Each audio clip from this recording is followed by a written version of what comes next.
Saman ka, boss? Hey! Hey, mga unggoy!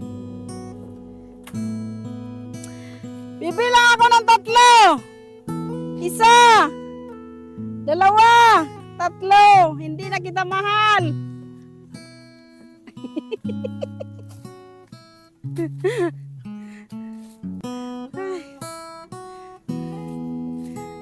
Yan mga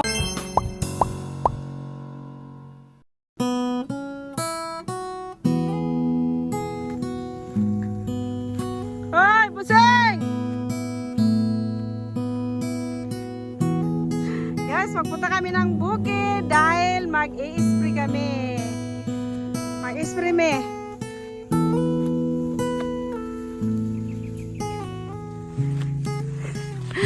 Na ako dire kay mag-spray me. Aray. Ano sa naman ni? Ay, dagani mani dire.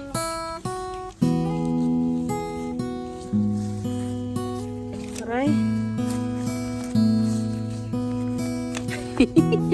Madulas. Loy.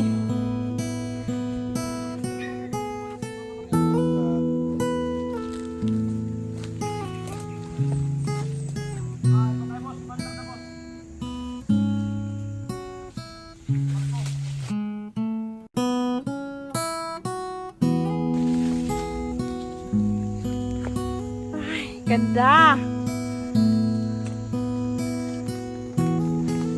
Ito yung paborito kong area sa aming farm.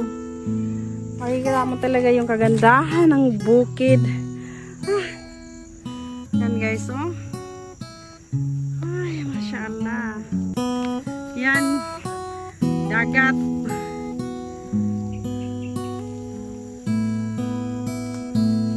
Villar na naloy, no? Villar. Anak ko ay dayan, oy. Madalan, adyasan. Villar yan, Loy. Loy, Villar. Kanang puti ko, anak, Tarragona. Tarragona. Pasig ng Tarragona yung nakikita.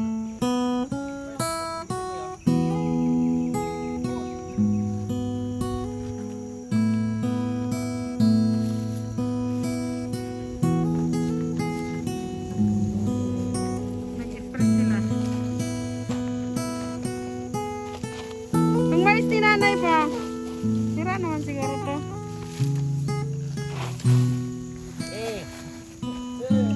Hey you.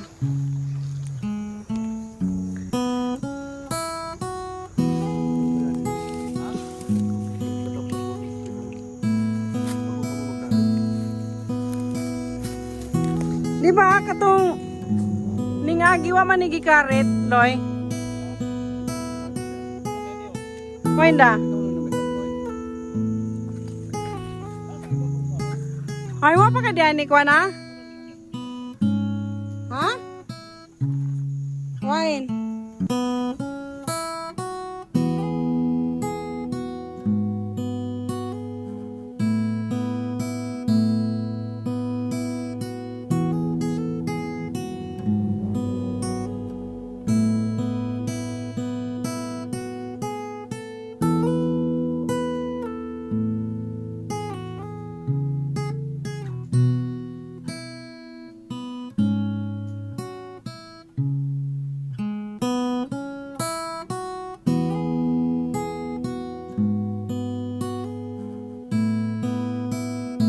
Balance kahit di na. Makabalance gani daw siya.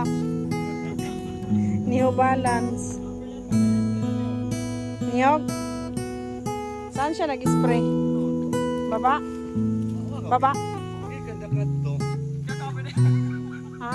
Galing pala siya doon, no, sa baba.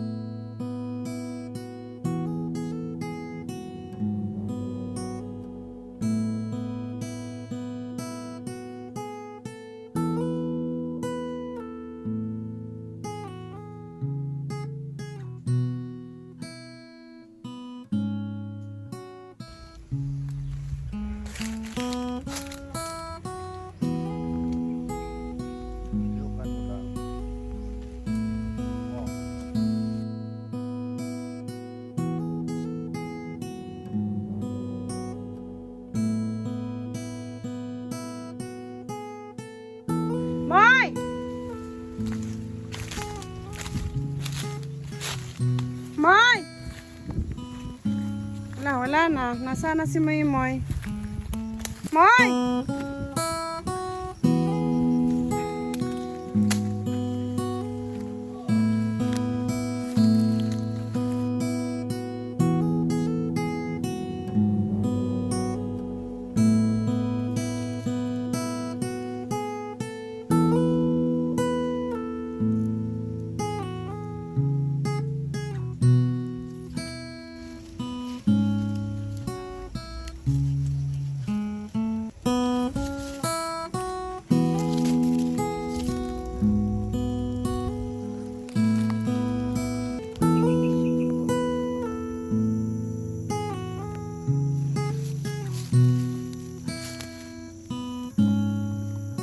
Noy! Noy! Buti nagpa ano ka na ng bangas mo, Noy. Pagupit na.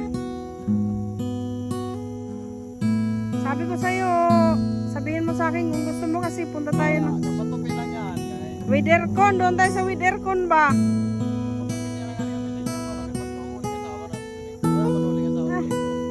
Pinipirahan ka lang nun. Hindi na yan babalik sa'yo. Pero kapag may marami kang pera, tiyak na babalikan ka nun. Umasa ka na lang sa limukon, huwag sa asawa mo. Moy, doon tayo doon tayo mag-challenge, Moy. Doon, oh. Ito. Oh. Kanila Aileen yan, hindi na. Ha? Ayaw ka na Aileen ba? Oh.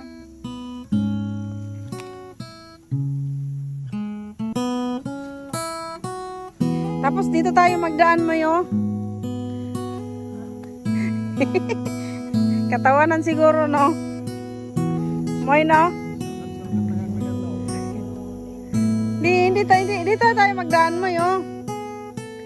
Oh. Para malapit.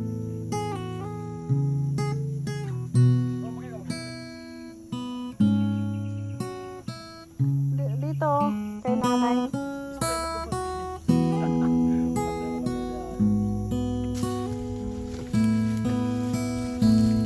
Premyo kay Tinwi, ang premyo kay Tinwi, kung sino yung makano ng flag. Guys, abangan ninyo yung challenge namin. May challenge kami, 10,000k daw ang premyo. Kung sino yung una dating doon sa bundok na yon. Yan, o. 10,000. Isang oras yata doon. Isang oras yata bago ka makarating. Kung sino yung makano ng flag, siya ang tatanghalin na winner. Abangan ninyo guys yung pa-challenge ko sa kanila. Yan. Magkupra siguro muna kami bago mag-challenge.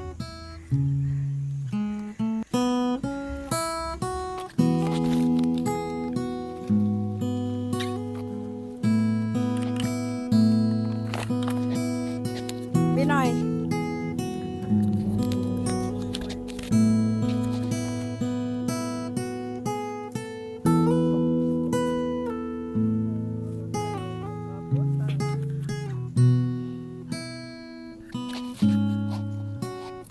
I-try natin.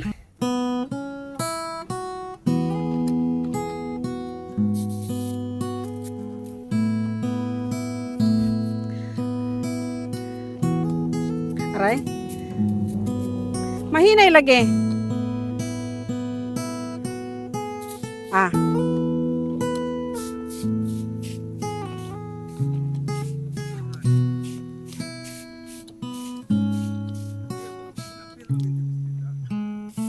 Minan? Minan? Ay, ganon. Ganon.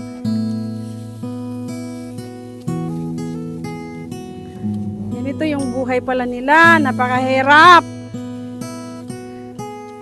Magkano po sa isang araw kapag ganito? 500 daw at whites na. Anong oras mag-umpisa? To 7 a.m. to 5 p.m. Yan, bye. Okay na. Makabuhi na sa pamilya. 500 per day. Yan. Try natin yung mga hanap buhay ng mga taga-bukid. Kung gaano kahirap. At sa naranasan ko, na experience ko, mahirap para sa akin. Pero kung pasanayan na siguro, boss, easy na. Ano na sa kanila yung hindi na mahirap. Parang naglalaro lang ba? Diba? Tapos ganito, sarap. Masarap at maganda yung pakiramdam sa katawan. Ha? Oh.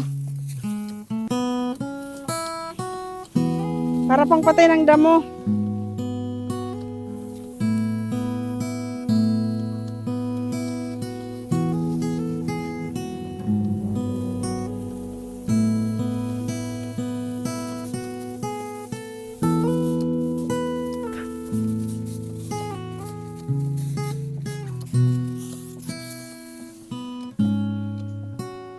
Wala na. Pus na.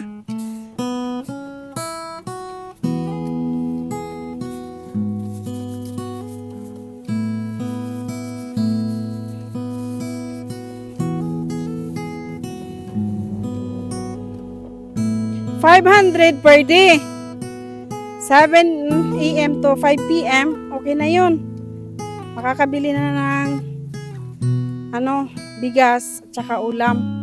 Noodles ba? Pansit canton? Itlog. Tapos haluan nito ba? Nitong mga sagbot-sagbot. Fights na. Hirap talaga dito. Pero kapag sanay ka na, wala nang problema. Pero kung akong papipiliin, pwede dito, pwede doon sa bayan. Kasi doon, makakita yung asawa ko ng sexy. Sexy na babae. Kasi dito, puro mga aswang yata, Muntianak. Kaya inaaswang kami sa bahay namin. Inaaswang siya kasi baho. Inaaswang siya dito kaya ayaw niya dito. Alam naman niya basta mga asawa nagpaparaya para lang sa asawa. Charot! Siyo kag-isbog dito long. Ha? Ito yung asawa ko, napakapugi. Dito, malayo pa yung farm namin. Mga pila ka hektar yan mga 15 hectares. Talagang siya ang nagtatrabaho dito, ganyan, nag-i-spray. Kapag wala naman kasi kaming pang araw-araw na panglibor, kasi mahirap ang buhay. Kung nag-50 lang sana yung kilo ng niyog, walang problema. Ito guys, akin na yan. Yan, yung mga mais na yan, binibigay namin yan sa nagmi-maintain dito sa farm namin. Tapos, pinifree namin sila ng spray ang tawag dito, pangpatay ng damo, at saka abono. Tapos, kapag ina-harvest na yan, hindi naman kami naghihingi sa kanila, walang porsyento na inihingi namin. Bahala na sila kung saan nila ibibinta, sa kanila na yon. Walang porsyento na hinihingi namin. Kasi ang ina-after namin doon, para lang malinis yung lupa namin at maproteksyonan yung mga maliliit na niyog tulad ng ganito. At saka yung saging, yun ang inaano namin doon. Tapos, kapag nagpapalibor ka niya, hagbas ka ng lupa na yan, malaki ang babayaran mo. Unless bibili ka lang ng spray at saka abono, i-donate sa kanila, malinis na yung area mo. Di ba? Mindset. Ang importante doon, nakatulong ka sa mga mahihirap na farmer. Yung mga maliliit na farmer na walang-wala, walang ikabili ng pang-abono, pang-pataba, fertilizer. Kaya yan, 'di ba? Ang sarap ng pakiramdam. Nakatulong ka, nakatulong din sila sa iyo. 'Yun ang importante doon. Ingon pa, give and take, kumbaga, yan. Oh. Kasi, sa hirap ng buhay ngayon, kailangan wise tayo. Wise tayo. Hindi. Yung wise na hindi ka nakakasakit ng kapwa mo ba? Yung pakiramdam mo, masaya sila para sa'yo. 'Di ba? At mahirap talaga yung ganitong pero walang ganitong hanap buhay. Pero para sa kanila, pasanayan na din. Pasanayan na itong ganitong trabaho.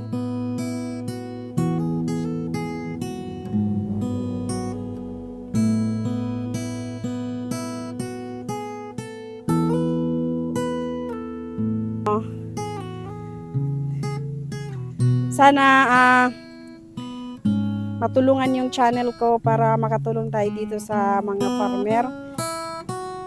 Yun lang naman tayong natin at ako, parang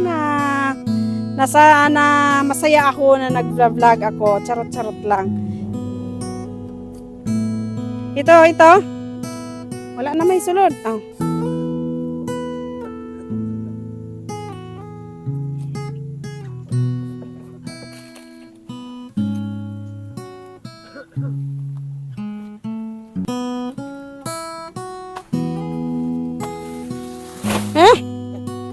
Saman ka, boss?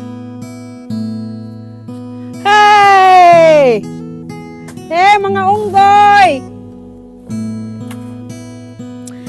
Bibilang ako ng 3. 1, 2, 3. Hindi na kita mahal.